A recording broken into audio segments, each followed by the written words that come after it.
Bullet రైలు వేగం ఎంత ఉంటుందో తెలుసా? మనం కన్ను రెప్ప మూసి వేసేసరికి మన ముందు నుంచి అలా వెళ్ళిపోద్ది అనమాట. అంత వేగం. గంటకి 308 కిలోమీటర్ల వేగంతో ప్రయాణం చేస్తుంది బుల్లెట్ రైలు. అలాంటి బుల్లెట్ రైలు ఇప్పుడు భారతదేశంలో అడుగు పెట్టబోతోంది. సాధారణంగా సౌకర్యవంతమైన ప్రయాణ అనుభూతికి బుల్లెట్ రైలు ఎంతో ప్రసిద్ధి చెందింది.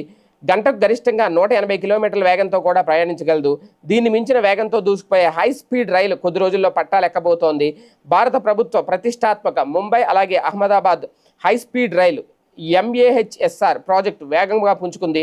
2026 నాటికి పాక్షిక కార్యకలాపాలు ప్రారంభించేందుకు కసరత్తు చేస్తున్నారు. అన్ని అనుకూలిస్తే 2028 నాటికి ప్రాజెక్టు పూర్తయి బుల్లెట్ రైలు దూసుకెళ్లబోతోంది. తద్వారా ప్రపంచంలో హై స్పీడ్ రైలు వ్యవస్థ కలిగిన అతి కొద్ది దేశాల సరసన భారత్ కూడా నిలవబోతోంది. హై స్పీడ్ రైలు ప్రాజెక్టు కోసం 300 కిలోమీటర్లు అంటే వయాడక్ట్లు పూర్తయినాయి అంటూ కేంద్ర రైల్వే మంత్రి అశ్విని వైష్ణవ్ తెలిపారు. ముంబై అహ్మదాబాద్ కారిడార్ పొడవు 508 కిలోమీటర్లు. బుల్లెట్ రైలు గంటకి 320 కిలోమీటర్ల గరిష్ట వేగంతో ప్రయాణించే అవకాశం ఉంటుంది.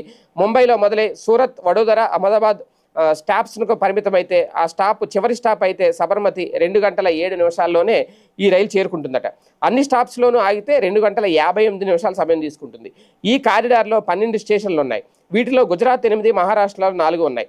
ముంబై స్టేషన్ భూగర్భంలో నిర్మిస్తుండగా మిగిలిన థానే, విరార్, బోయిసర్, వాపి, బిలుమోరా, సూరత్, భరూచ్, వడోదర, ఆనంద్, అహ్మదాబాద్, సబర్మతి వద్ద ఎలివేటర్ స్టేషన్స్ అయితే రాబోతున్నాయి. ఏది ఏమైనా సీరియస్గా అయితే ప్రయత్నం చేస్తున్నారు. ఎట్టి పరిస్థితుల్లో అతి త్వరలోనే అంటే కొన్నేళ్ళు ఇంకా 2028లో ఎట్టి పరిస్థితుల్లో బుల్లెట్ రైలు భారతదేశంలో ప్రయాణించబోతోంది.